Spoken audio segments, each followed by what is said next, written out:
বিএনপির ভারপ্রাপ্ত চেয়ারম্যান তারেক রহমানের যে 31 দফা রাষ্ট্র মেরামতের 31 দফা কাঠামো রয়েছে, এই সংস্কারের ভিতরে এই 31 দফা রাষ্ট্র কাঠামো বাস্তবায়ন করতে পারলে আমি মনে করি এই সমাজ থেকে শুরু করে রাষ্ট্রের সর্বোচ্চ পর্যায় পর্যন্ত যে সমস্ত প্রয়োজনীয়তা রয়েছে সব কিছুর সমাধান হয়ে যাবে। 31 দফার ভিতরে এই সমাজ সংস্করণ, রাষ্ট্র সংস্করণ, বিচার বিভাগ সংস্করণ, এই উন্নয়ন প্রকল্প সব কিছু তার এটার ভিতরে নিহিত রয়েছে। তা আমি আশা করি মানুষ আগামী দিনে দেশনেত্রী বেগম খালেদা জিয়া এবং আমাদের ভারপ্রাপ্ত চেয়ারম্যান তারেক রহমানের নেতৃত্বে বিএনপিকে মেজরিটি পার্সেন্ট ভোটের মাধ্যমে ক্ষমতায় আনবে ইনশাল্লাহ, এবং আগামী দিনে একটি কল্যাণকর রাষ্ট্র, সন্ত্রাস, চাঁদাবাজ, মাদক, দুর্নীতিমুক্ত রাষ্ট্র প্রতিষ্ঠা হবে আমাদের দেশনেত্রী বেগম খালেদা জিয়া এবং তারেক রহমানের নেতৃত্বে। এটাই আমরা প্রত্যাশা করি, এবং বাংলাদেশ জাতীয়তাবাদী দল বিএনপি আগামীতে একটা পরিচ্ছন্ন রাষ্ট্র বাংলাদেশ জনগণকে উপহার দিবে। আপনারা জানেন যে ইতিমধ্যে আমি যে ফেরি ঘোষেরহাট থেকে 10 মিনিট হাজিরার যে ফেরি চলাচলের ব্যাপারে আমি আবেদন করেছিলাম, সেটা প্রায় শেষ পর্যায়ে রয়েছে। গতকালকে সরেজমিনে হাই প্রোফাইলের একটা টিম তদন্ত করে গিয়েছে। তো এটা আমরা তারা নিজেরাই বলেছে যে এখানে ফেরিটা পর্যাপ্ত পরিমাণে দরকার, জরুরি।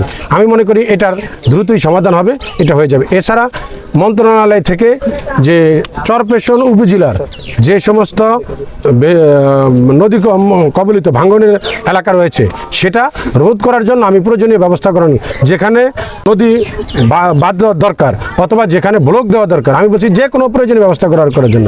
আমার আবেদনের প্রেক্ষিতে ইতিমধ্যে আপনারা জানেন যে পানি সম্পদ মন্ত্রণালয় থেকে সরাসরি নির্দেশ দেওয়া হয়েছে যে এই নদী ভাঙ্গন রোধ করার জন্য প্রয়োজনীয় যে ব্যবস্থা গ্রহণ করার জন্য যা যা করণীয় দরকার সেটা করার জন্য নির্দেশনা দিয়েছে। তা আমি মনে করি যে সমস্ত প্রকল্পগুলো আমি হাতে নিয়েছি, কাজগুলো হাতে নিয়েছি, দ্রুতই এগুলোর সুফল চরপেশন মনপুরাবাসী পাবে।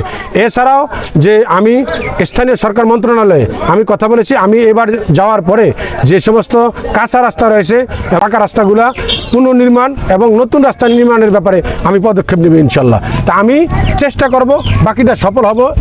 আর এগুলোর তো এলাকায় প্রয়োজনীয়তা রয়েছে, আর আমি তো কর্তৃপক্ষের কাছে এমনিতে বলতেছি না, এগুলোর প্রয়োজনীয়তা রয়েছে। কাঁচা রাস্তা রয়েছে, অনেক পাকা রাস্তা ভেঙে গিয়েছে, সেগুলো পুনর্নির্মাণ রয়েছে, অনেক জায়গায় কাঁচা পাকা রাস্তা নির্মাণই হয়নি, সেটার প্রয়োজনীয়তা রয়েছে।